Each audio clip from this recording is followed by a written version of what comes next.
Hey, what's up, traders? This is the watch list video for Monday, February 13th. The SPY gapped down on Friday, but then closed, decently above where it opened. I think the Dow was up maybe 170 by the close. Fairly choppy week. Not a ton of action this week for me.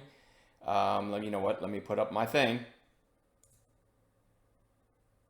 Quick explanation. Just talking about what the chat room does, my style of trading, and all that. Even if you're a swing trader or investor, still a great chat room to just jump in if you want to make some money on any given day, because that's what we're all about, is making money between the bells. So you can pause it and read the rest of that if you want. I'm going to go into the watch list for Monday. And remember, this is just a list I start with, and I'll certainly add gappers in the pre-market on Monday to the list. And a lot of that explains why I have 6 monitors, so I can watch all these on an intraday basis at once, right? Anyway, KPRX. Certainly a recent high flyer. Now we've got a couple red days on declining volume. I like the setup, so we're going to watch that one. It's got potential. I threw Google back on watch, GOOGL. Just another red day. Certainly beaten up pretty good, so I want to see if we can get any kind of a bounce play setup in it. LUCY. This doesn't probably look to you guys who are familiar with me like a normal bounce play I would call, but it did have this crazy pop back here.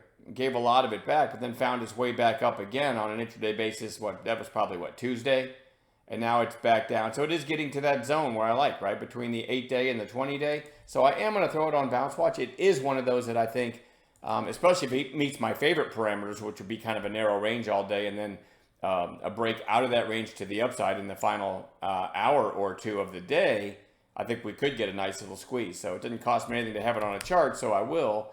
JWM is Nordstrom's, and I think there was a stake by the Cohen guy, if I'm not mistaken, reported back here, and it's done nothing but bleed lower ever since. I'm not bullish on the chart, but as a day trader, it's certainly overdue for a bounce. We're also close to the gap fill. We're also into that between the 8 and the 20-day. So I do want to look for a potential bounce play setup in it on Monday. XPON, big volume, closed above its open, but closed well off its highs. Certainly kind of an interesting daily chart, though, so we're going to keep that one on watch. AI is just obviously in the AI space and a recent high flyer. I would like to have seen a red day on Friday down to this area, and I'd like it more, but I'm still going to keep an eye on it because it's certainly an in-play stock, if you will.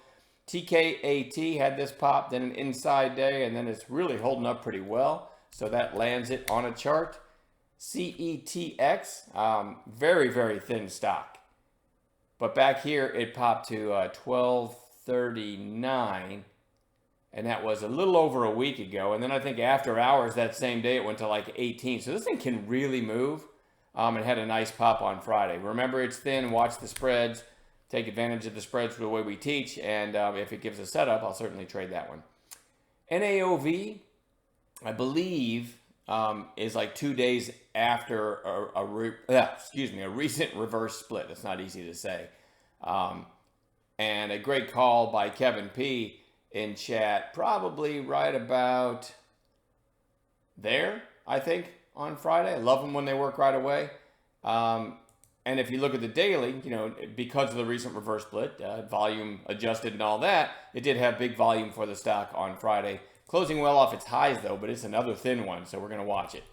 SQL, this is one of the weirdest charts you'll ever see me put on a watch list, but had a nice headline, I think, with the FBI back here, and then gave almost all of it back, then gapped up for, I think, on a news rehash, if I'm not mistaken, on Friday morning. Gapped up, and they sold it off again. Having said that, the headline still sounds good, and if we get that afternoon breakout in this one, you could get a short squeeze, so I am going to put it on a chart.